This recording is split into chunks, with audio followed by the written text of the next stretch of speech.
Hello student, next part of this chapter. और हम यहाँ रिसोर्सेज के बारे में पढ़ रहे थे कि टाइप्स ऑफ रिसोर्सेज और रीजन के हिसाब से कितने होते हैं, बायोटिक रिसोर्सेज और नॉन बायोटिक। बायोटिक जिसमें जो जैव होते हैं, जिसमें जीवन होता है। एबायोटिक जिसमें जो अजीब होते हैं, जैसे रॉक्स, मेटल, वाटर एक्सेट्रा। उसके बाद एक्सेसिबिलिटी के आधार पर रिन्यूएबल जो जिसका नवीनीकरण हो सकता है, नॉन रिन्यूएबल जो दोबारा से पैदा नहीं किए जा सकते, जिनको पैदा करने में बहुत समय लग जाता है। उसके बाद है on the basis of ownership. Ownership का मतलब होता है मालिकाना हक किसका है, स्वामित्व। इसका हिंदी में हम शब्द लेते हैं स्वामित्व किसका है। और अगर वो किसी व्यक्ति विशेष के अंडर में है, इंडिविजुअल मैंने व्यक्ति, एक व्यक्ति के स्वामित्व में है, जैसे उसका घर है, मकान है, पशु है, लैंड है, पौंड है, वाटर है, कुआं है, अगर वो किसी व्यक्ति के विशेष के स्वामित्व में है तो वो क्या है, इंडिविजुअल रिसोर्सेज है। लेकिन ऐसे रिसोर्सेज जो पूरी कम्युनिटी के हैं, जैसे सड़कें हैं, स्कूल ग्राउंड हैं, स्कूल्स हैं, या शमशान घाट हैं, और दूसरे जो पब्लिक आम देखते हो आप, जो पंचायती चीज़ होती है या जो सरकारी होती है, उसे हम क्या कहते हैं, कम्युनिटी रिसोर्सेज, जिस पर कम्युनिटी का, पूरी कम्युनिटी का हक होता है, उसका स्वामित्व भी उसी के हाथ में होता है और उसका प्रिजर्वेशन भी है। यहाँ गड़बड़ हो जाती है प्रिजर्वेशन। कम्युनिटी के चीज़ों का प्रिजर्वेशन, यूज तो सभी करना चाहते हैं उसको, कुओं से सब पानी भरना चाहते हैं, तालाबों का यूज करना चाहते हैं, अच्छी सड़कों पर चलना चाहते हैं, बट उसका प्रिजर्वेशन, रख रखाव कोई नहीं करना चाहता। ठीक है, पेड़ सब काट लेंगे लकड़ी ईंधन के लिए, लेकिन लगाना कोई नहीं चाहेगा। बात यहाँ गड़बड़ हो जाती है हमारे। लेकिन जो इंडिविजुअल चीज़ होती है उसे हम प्रिजर्व भी करते हैं और उसका यूज भी हम अकेले ही करते हैं। Individual resources there are also owned privately by individual. Many farmer own land which is allotted to them by the government against the payment of revenue. In village there are people with land ownership, but there are many who are landless. जैसे individual में land है, जो गांव के लोगों को government ने दिया है टैक्स के बदले में, टैक्स जब देते थे किसान, लेकिन बहुत सारे लोग जो हैं जिनके पास लैंड नहीं होती। Urban people on plot houses and other property. Urban के जो लोग हैं उनके पास घर होते हैं, प्लॉट होते हैं, प्लांटेशन, पेड़ पौधे होते हैं। पास्चर लैंड का मतलब होता है जो चरागाह होते हैं, pond, water, wells etcetera are some of the example of resources ownership by individual. ये किसी व्यक्ति विशेष के स्वामित्व के अधीन होते हैं। Make a list of resources, ये आपका काम है भाई, आपके पास क्या क्या है ये आप बना लेना। कम्युनिटी ओन्ड क्या होते हैं, जो कम्युनिटी के रिसोर्सेज होते हैं। देयर आर रिसोर्सेज, वे रिसोर्सेज विच आर एक्सेसिबल, जो यूज किए जा सकते हैं, to all the member of the community, सभी मेंबर्स के द्वारा। विलेज कॉमन गेजिंग ग्राउंड, जो आम गांव में पंचायती जमीन होती है जिस पर पशु चरागाह होते हैं। और ब्रियल का मतलब जहाँ शमशान घाट है, जहाँ लोग दाह संस्कार के लिए लाए जाते हैं। विलेज पॉन्ड जो होते हैं वो,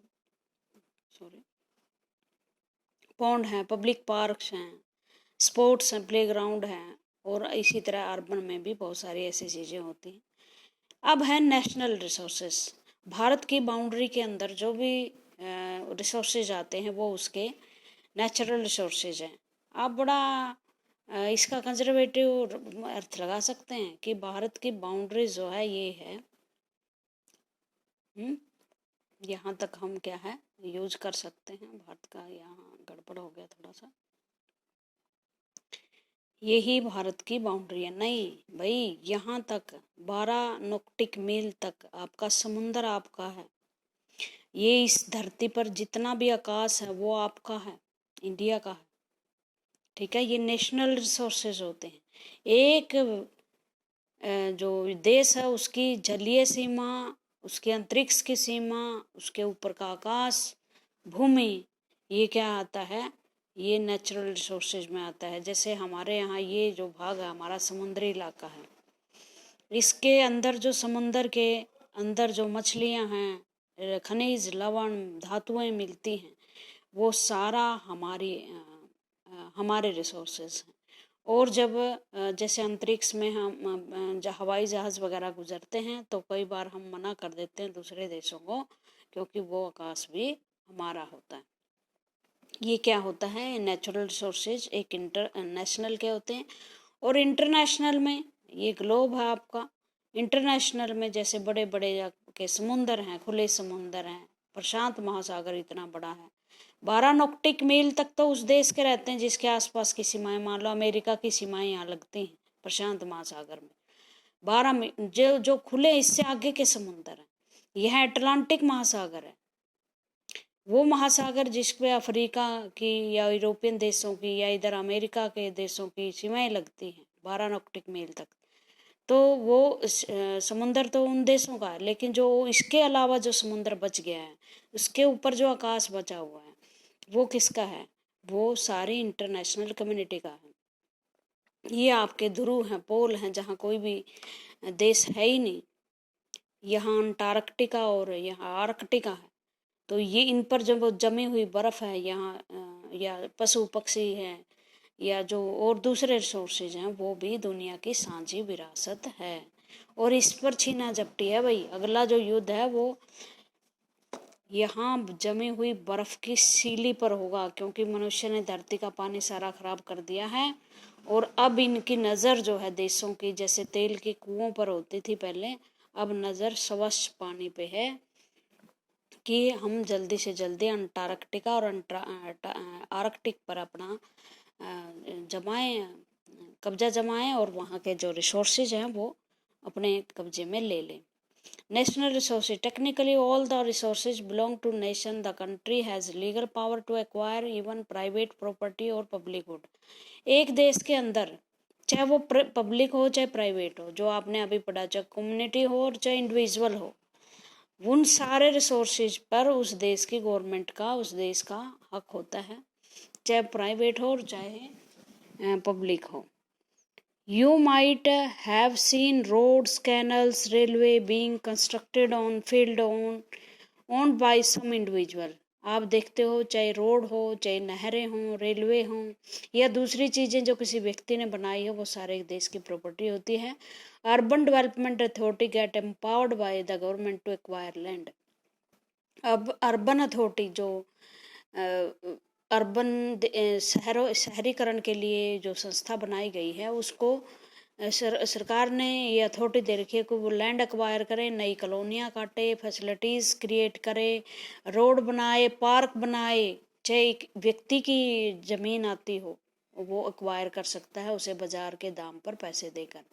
ऑल द मिनरल्स, जितने भी खनिज हैं, जैसे कोयला है, लोहा है, तांबा है, जितने भी हमारी खानों से निकलने वाली चीज़ें हैं, तेल है, वाटर रिसोर्सेज हैं, झील हैं, स्ट्रीम हैं, फॉरेस्ट हैं, जंगल, विल्ड लाइफ जैसे जंगली जानवर पे, लैंड्स विद पॉलिटिकल बाउंड्रीज मैंने बता दी यहाँ तक। एक तो ये पॉलिटिकल बाउंड्री है, एंड ओशनिक एरिया, और जितना ये ओशनिक एरिया है, और वो कितना है 12 नॉर्टिक माइल। ये जो नॉर्टिक है ना, ये समुद्री दूरी को मापने के लिए, जैसे हम जमीन पे किलोमीटर मापते हैं ना, तो वो नॉर्टिक मील्स, और एक नॉर्टिक मील्स में 22.5 kilometre from the coastal term. यहाँ से ये कोस्ट है, तटीय इलाका है, और यहाँ से 12 नॉर्टिक मील जो है वो टेरिटोरियल वाटर में आता है। ये तो इसके आगे हम 200 किलोमीटर और भी रिसोर्सेज कलेक्ट कर सकते हैं। तो ये क्या है, ये एक नेशन की प्रॉपर्टी है। अब इंटरनेशनल लेवल पे हम पढ़ते हैं, there are international institution which regulate some resources. UNO जैसी संस्थाएं या खुले समुद्रों को रेगुलेट करने वाली बहुत सारी संधियां होती हैं भाई देशों के बीच में, क्योंकि सबको पता है कि सबकी जो नज़र होती है वो इंटरनेशनल जो चीज़ें पड़ी हुई है ना, जैसे गांव में पंचायती जमीनें रण की लगी रहती है ना सबको, कि वो खुली पड़ी ज़मीन है, वहाँ भैंसें बांध दी या जो भी कर दिया, उसको अपने क्षेत्र में लेने की कोशिश की जाती है। इसी तरह जो इंटरनेशनल लेवल पे जिन पे किसी भी देश का कब्जा नहीं है, जो पावरफुल कंट्री होते हैं, उनकी नज़रें हमेशा उस पर होती है। तो बहुत सारी संधियाँ कि इस तरह की लड़ाइयाँ ना हो, क्योंकि फर्स्ट वर्ल्ड वार और सेकेंड वर्ल्ड वार इन्हीं चीज़ों पे तो हुआ था कि जैसे एशिया अफ्रीका के लोगों को उन्होंने ये समझ लिया कि ये इंटरनेशनल प्रॉपर्टी है, क्योंकि इनका खुद का तो प्रभु सत्ता इनके ऊपर है नहीं, ये तो इस लायक है नहीं कि अपना ही सत्ता संभाल सकें या दूसरों का विरोध कर सकें जो उनके देश में आए हैं। तो इस वजह से उन्होंने क्या करना शुरू कर दिया, उनको एक्वायर करना शुरू कर दिया। तो इन्होंने क्या कहा, जो इंटरनेशनल इंस्टीट्यूशन हैं वो संधियाँ करती हैं, समझौते बने हुए हैं। The oceanic resources beyond 200 nautical miles of exclusive economic zone, ये समझने की ज़रूरत है भाई। देखो ये आपका कोस्टल इलाका है, 212 नॉटिक मील तक तो आपका क्षेत्र है, लेकिन आप 200 नॉटिक मील तक, यहाँ तक आप रिसोर्सेज को, या एक्सक्लूसिव इकोनॉमिक जोन है ये आपका। एक्सक्लूसिव इकोनॉमिक जोन का मतलब यहाँ तक आप अपनी इकोनॉमिक गतिविधियाँ कर सकते हो, मतलब यहाँ से आप रिसोर्सेज ले सकते हो। और उसके बाद जो देश हैं उनकी नज़र हमेशा किस पर रहती है, इससे बचा हुआ जो क्षेत्र है नॉटिक मील से आगे का, 200 नॉटिक मील से आगे का जो क्षेत्र है, उस पर जो पावरफुल कंट्री है वो चाहते हैं कि हम एक्वायर कर ले। जैसे चाइना पे आरोप लगाया जाता है कि ये सबकी ज़मीनों को हड़पने की कोशिश कर रहा है। बिलोंग टू ओपन ओशन, जो खुले समुंदर हैं, इस एक्सक्लूसिव इकोनॉमिक जोन से आगे के क्षेत्र, एंड नो इंडिविजुअल कंट्री, और कोई भी देश can utilise this without the concurrent of the international institution, और जब वो यूज नहीं कर सकता कोई भी देश जब तक वो इंटरनेशनल संधियों के, जो इंटरनेशनल संस्थाएं हैं उनकी आज्ञा का पालन ना करें। उसके बाद है on the basis of state development. दो चीज़ें हो चुकी हैं आपकी, इंटरनेशनल और इंटरनल। अब स्टेटस ऑफ डेवलपमेंट के आधार पर ये कितने तरह के हैं। डेवलपमेंट के आधार पर भी ये दो तरह के हैं। एक पोटेंशियल रिसोर्सेज का मतलब होता है ऐसे रिसोर्सेज है जिनमें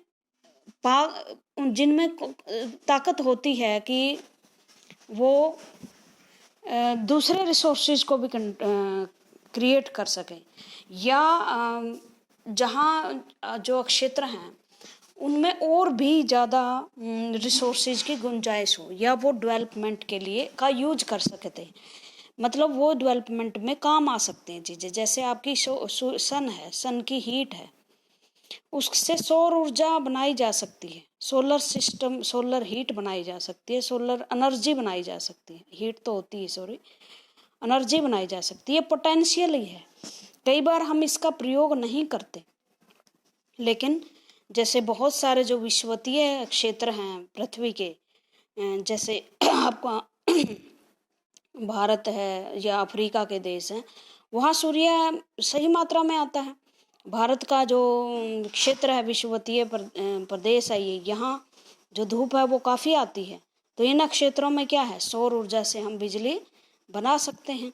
और अब तो सौर ऊर्जा की तरफ से बहुत ध्यान है सरकार का, और भारत में सोलर जो इंटरनेशनल सोलर वो है इंस्टीट्यूशन है, इंटरनेशनल सोलर इंस्टीट्यूशन, उसकी जो स्थापना है वो गुड़गांव में की जा रही है, और 122 देश हैं इसमें शामिल, और भारत ने ही इसकी पहल की थी इंटरनेशनल लेवल पे।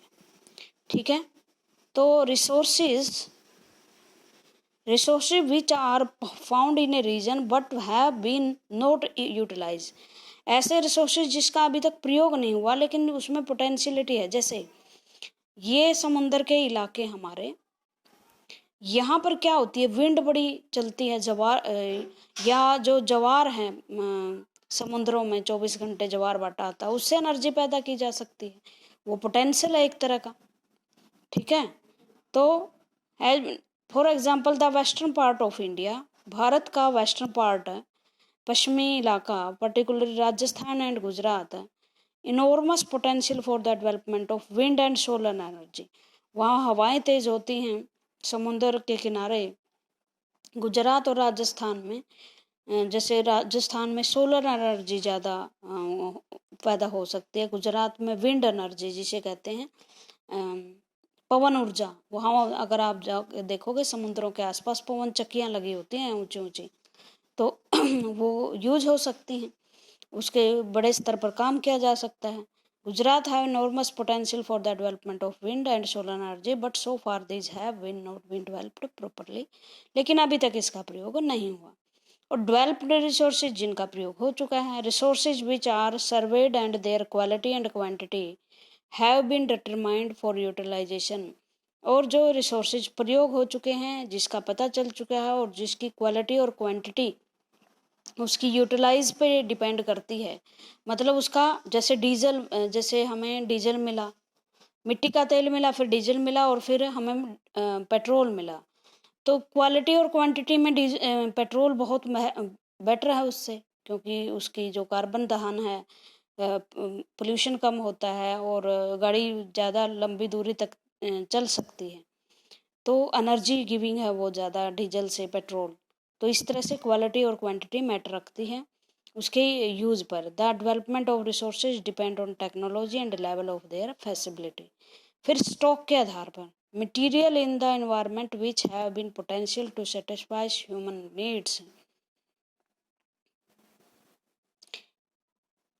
including among stocks. For example, water is a compound of two gases, hydrogen and oxygen। जो वाटर है वो दो चीज़ों से बना है, एक हाइड्रोजन से और एक ऑक्सीजन से।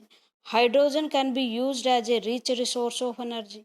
हाइड्रोजन एक एनर्जी का बहुत बड़ा रिसोर्स है, लेकिन भाई उसका एक कारण ये है कि हम इसको अभी तक ना तो स्टॉक कर पाए हैं।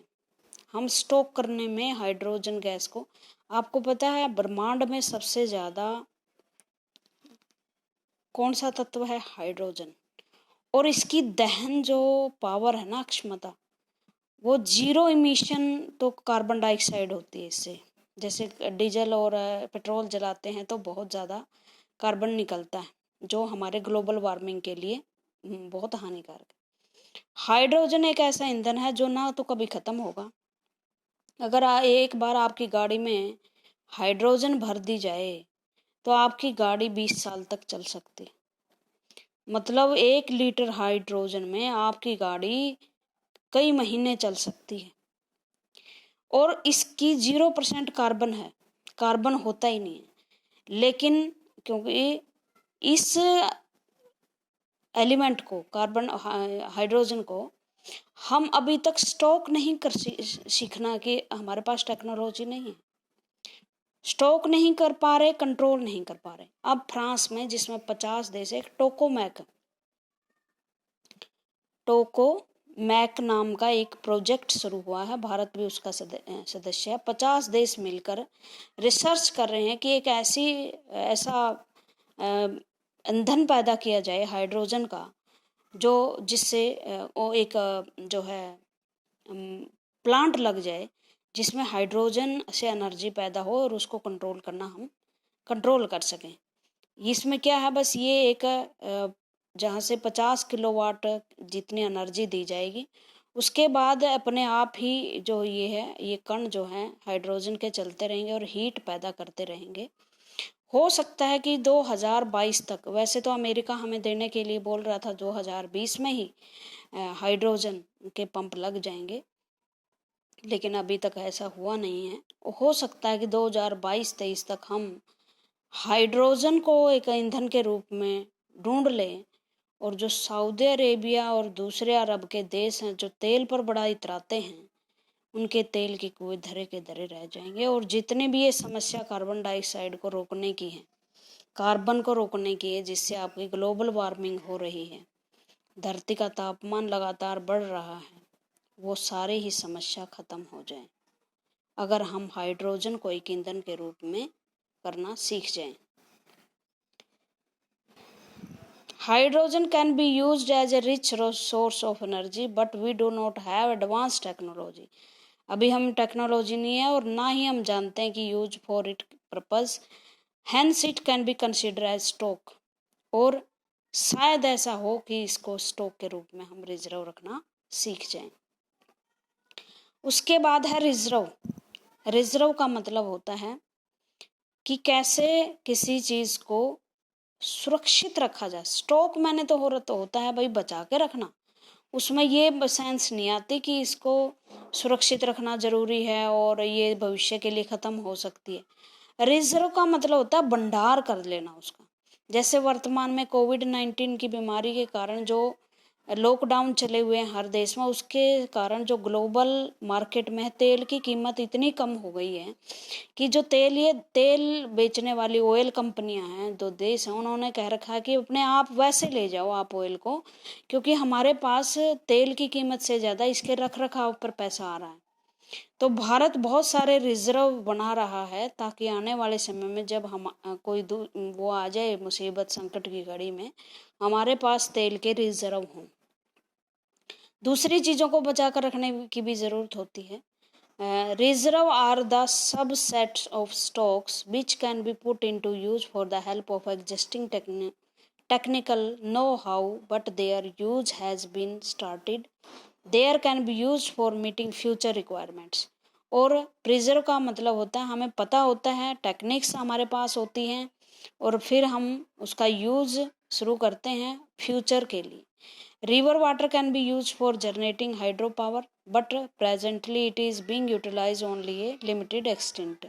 जैसे रिवर का प्रयोग हम जो वाटर की जो हाइड्रो इलेक्ट्रिक होते हैं ना, जैसे ये नदियों पर बांध बनाए जाते हैं, पानी रोका जाता है, पानी रोक कर उसका प्रेशर से क्या है जनरेटर टरबाइन घुमाए जाते हैं, फिर जनरेटर घुमाए जाते हैं, फिर बिजली पैदा होती है।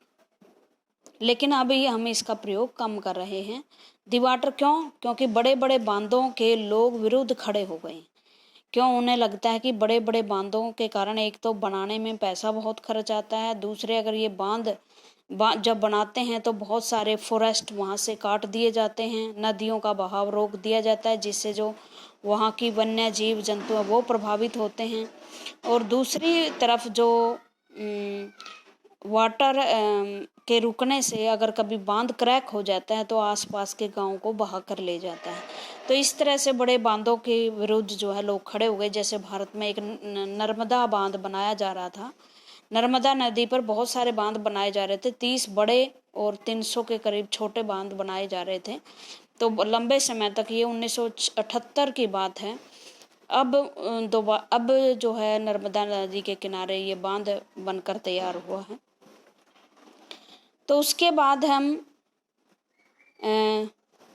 डेवलपमेंट ऑफ रिसोर्सेज, हम रिसोर्सेज का डेवलपमेंट कैसे कर सकते हैं। रिसोर्सेज का डेवलपमेंट हो सकता है, जो जितने हैं उनको बढ़ा सकते हैं। कैसे बढ़ा सकते हैं? जैसे आपका बरसात का पानी है, अगर आप उसे हार्वेस्ट करो, हार्वेस्ट का मतलब होता है उसे व्यर्थ ना बहने दो और ऐसे कुओं में उसको छोड़ दें कि समय आने पर उसका सारी साल प्रयोग हो सके, तो ये क्या है? ये रिसोर्सेज का डेवलपमेंट है। दूसरी बात, जैसे वन बढ़ाना है, या जो दूसरी चीज़ें हैं रिसोर्सेज, सोलर ऊर्जा का प्रयोग है, वाटर का प्रयोग है, ये डेवलपमेंट है। Resources are vital for human survival as well as for maintaining the quality of life. Resources ना केवल व्यक्ति के जीवन के लिए ज़रूरी है, बल्कि व्यक्ति के उच्चतम अच्छा जीवन जीने के लिए ज़रूरी है भाई। It was believed that resources are free gift of nature. ये कहा जाता है कि ये नेचर का फ्री गिफ्ट है, लेकिन फ्री गिफ्ट समझकर हमें उसकी ये नहीं है कि बेकदरी कर देनी चाहिए, वैल्यू नहीं करनी चाहिए। वैल्यू करनी चाहिए, तभी वो बचे रहेंगे, नहीं तो वो इतने वो रेयर हो जाएंगे कि वो ख़त्म हो जाएंगे और आपका जो जीवन है वो उनके बगैर जो है वो जो पीछे 10,000 साल पहले मानव रहता होगा ऐसा हो जाएगा। Resource are vital, human being used them indiscriminately and this has lead to following major problem. हर आदमी, जो आदमी इसका प्रयोग करता है, लेकिन आदमी क्या सारे एक जैसे इसका प्रयोग करते हैं? नो। जो डेवलप्ड कंट्री हैं, अमेरिका और यूरोप जैसे देश, वो इनका रिसोर्सेज का प्रयोग बहुत ज़्यादा कर चुके हैं, जबकि जो साउथ के जो देश हैं, साउथ ग्लोब के, जिसमें एशिया अफ्रीका, जो बहुत लंबे समय तक क्या रहे हैं, दबे कुचले रहे हैं, उन्होंने इसका प्रयोग अभी तक बहुत कम किया है। और जो यूरोपियन देश हैं और अमेरिका है, अपने रिसोर्सेज का प्रयोग तो कर चुके हैं, अब उनकी नज़र जो है एशिया अफ्रीका के रिसोर्सेज पर है। और ये कहा जाता है कि जो इन रिसोर्सेज के प्रयोग से ग्लोबल वार्मिंग हो रही है, जलवायु परिवर्तन हो रहा है, पृथ्वी का तापमान बढ़ रहा है, ग्लेशियर्स पिघल रहे हैं, उसके जिम्मेदार भी कौन है? वही तो हैं जिन्होंने ज़्यादा प्रयोग किया इसका। Depletion of resources for satisfying the greed of the few individual. और प्रॉब्लम ये है कि जो रिसोर्सेज का प्रयोग है वह व्यक्ति के लालच के कारण कुछ ही लोगों ने इसका प्रयोग किया, जैसे मैंने बताया एशिया और अफ्रीका के लोगों ने किया। Accumulation of resources in few hand. और रिसोर्सेज का प्रयोग बहुत ही कम लोगों के हाथ में हो गया है। अभी आप एक रिपोर्ट डाउनलोड करना UNDP की 2019 की, उसमें आपको बताया जाएगा कि देखो पृथ्वी के ये दो ग्लोब हैं, एक नॉर्थ ग्लोब, अर्थ ग्लोब जिसे बोलते हैं हेमिस्फेयर, ये साउथ ग्लोब। सिर्फ यहाँ लोग रहते हैं 25%, इस में उत्तर में यूरोपियन देशों की जनसंख्या बहुत ज़्यादा है, यहाँ रहते हैं 75% लोग, लेकिन 80% वेल्थ इन 25% लोगों के पास है, और सिर्फ 20% वेल्थ इन साउथ के देशों के पास है। तो पृथ्वी का प्रयोग, जो रिसोर्सेज है उनका प्रयोग क्या है, अमीर देशों ने ज़्यादा किया, इसलिए वो अमीर हो गई। लेकिन जब बारी आती है कि पृथ्वी गर्म हो रही है और आप जो है योगदान दीजिए इसका कम करने में, तो कह दिया जाता है कि आप बराबर के हकदार बने जो साउथ के कंट्री हैं। आज के लिए सिर्फ इतना ही, बाकी कल पढ़ेंगे। Thank you very much.